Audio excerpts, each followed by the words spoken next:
I laugh only because we just went through this. The one city, which I will not name, bless their heart, decided that they persuaded their council to buy a scanner so it could read barcodes, which then meant that they then turned around and sent out to all my clients individual sales tax reporting forms.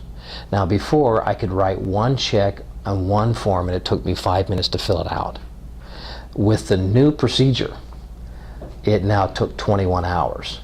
And I could only put 20 clients on one check. So I now had to generate multiple checks and fill out a form for every one of my clients. That's, you know, and we talked and we talked and we talked with them about don't do this, don't do this. Make two standards. The individual who's managing their own property, sure, send them out an individual. But for a business which I would have my license at risk if I didn't comply with, I can show you anytime who is paying what sales tax and how much is still owed.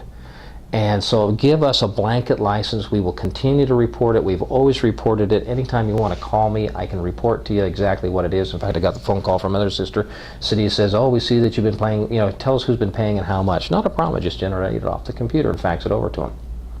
And so that's the trouble, is that oftentimes government has no idea what they are doing to business, especially small business, in their forms and their reporting. They think that they're solving a problem, and they just created a humongous one for business. I've been a small businessman for 25 years. I've been catching stuff rolling down the hills for years. And this is why on the council I could turn around and simply say, you know, we don't need this.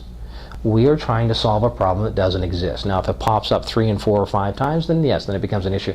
But one-time occurrence is not a crucial issue.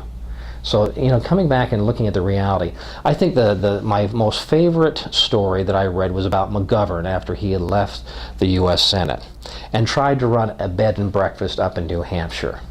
After 2 years, he failed. And the last line or the last paragraph of the article was, I wish that I had been a small businessman first before I went to the Senate, because then I would know what I'm doing to people when I pass those laws. Well, I've already been there for 25 years. I know what's going to happen to me as a small businessman if that gets passed. So I'm still a practitioner. I still am in the business. I still got to get home and finish doing my business when the legislature closes for the day or after the session's over. They can't support me. I don't have the financial means to be supported by it. It's because I'm simply saying, I see a need here. That's why I'm running.